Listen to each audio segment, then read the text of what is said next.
Hi, I'm so happy you've joined me for another video looking at reading a book with me. So let's get to it. The Tale of Jemima Puddle-Duck.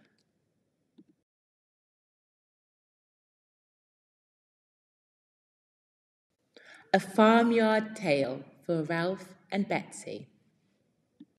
This is Book 12, The Tale of Jemima Puddle-Duck by Beatrix Potter.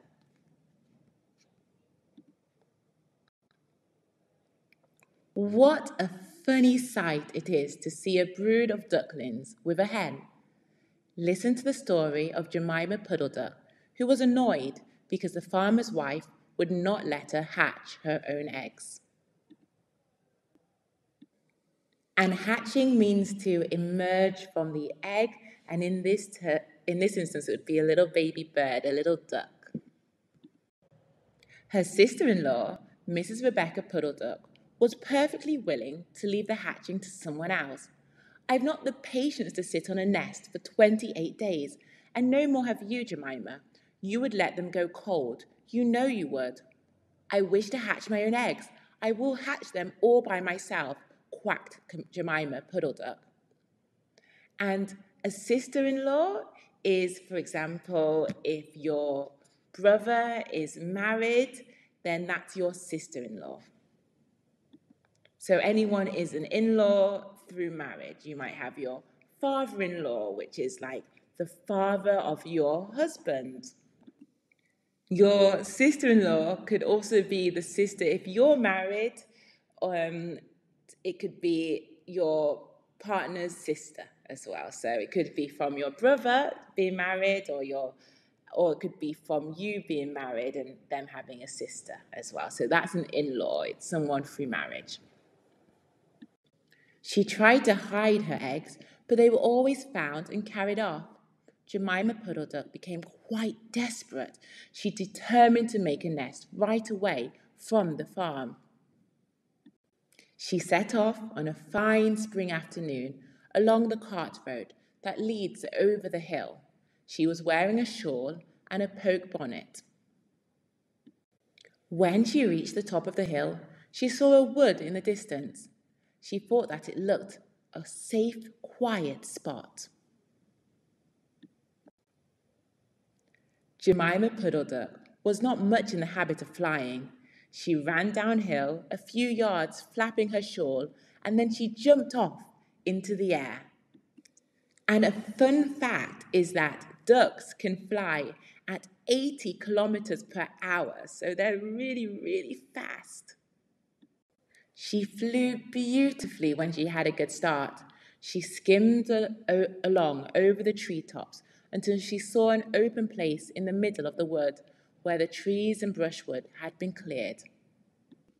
And to skim is to move quickly just above the surface without touching it. So birds can skim across the top of the waves or in the sea.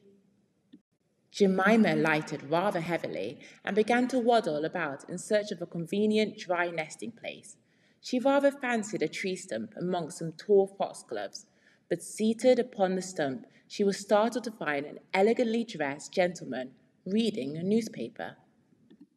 And to alight is to descend, and it can be from a train, a bus, or another form of transport. To alight, to get off, to stop. He had black prick ears and sandy-coloured whiskers. "Quack!" said Jemima Puddle-Duck, with her head and her bonnet on one side. "Quack!" The gentleman raised his eyes above his newspaper and looked curiously at Jemima. "Madam, have you lost your way?" said he.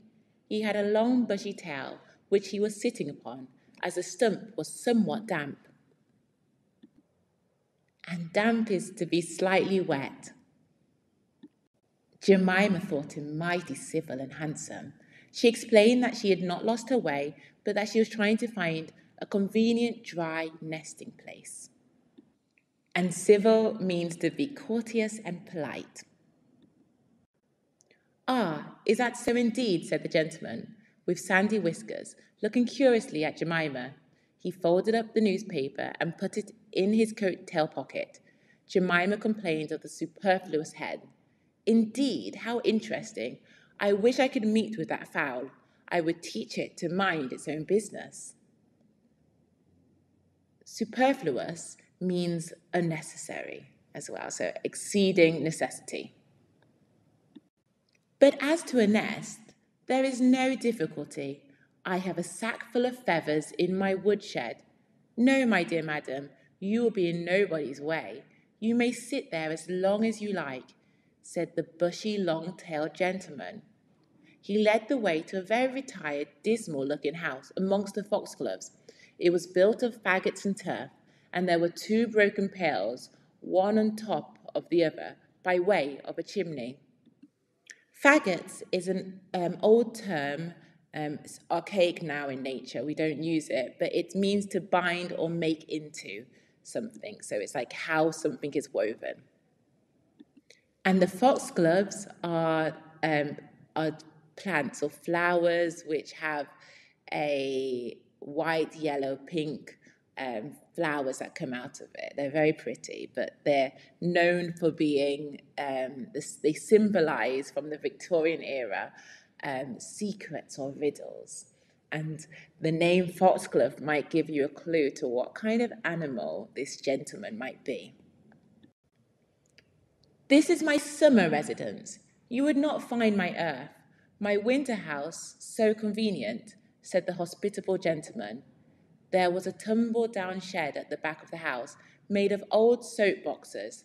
The gentleman opened the door and showed Jemima in. The shed was almost quite full of feathers. It was almost suffocating, but it was comfortable and very soft. Jemima Puddle-Duck was rather surprised to find such a vast quantity of feathers, but it was very comfortable, and she made a nest without any trouble at all. When she came out, the sandy-whiskered gentleman was sitting on a log reading the newspaper. At least he had it spread out, but he was looking over the top of it. He was so polite that he seemed almost sorry to let Jemima go home for the night. He promised to take great care of her nest until she came back again next day. He said he loved eggs and ducklings. He should be proud to see a fine nestful in his woodshed. Jemima Puddle-Duck came every afternoon. She laid 9 eggs in the nest. They were greeny white and very large. The foxy gentleman admired them immensely. He used to turn them over and count them when Jemima was not there. To admire is to regard something with a great deal of respect and approval, or look at something attractively, to admire, and immensely is a great amount, a vast amount. At last, Jemima told him that she intended to begin to sit next day, and I will bring a bag of corn with me so that I need never leave my nest until the eggs are hatched. They might catch cold, said the conscientious Jemima. If you're conscientious, you want to do your work or your job or your duty well and thoroughly. So and it also relates to someone's conscious, like how their morals and how they move as well. The end. Okay, well, poor Jemima. It looks like she's in the fox's house, and we'll see if she escapes in future books. But it is a wise tale to be careful who you trust. And I hope to see you for book number 13, and see you soon.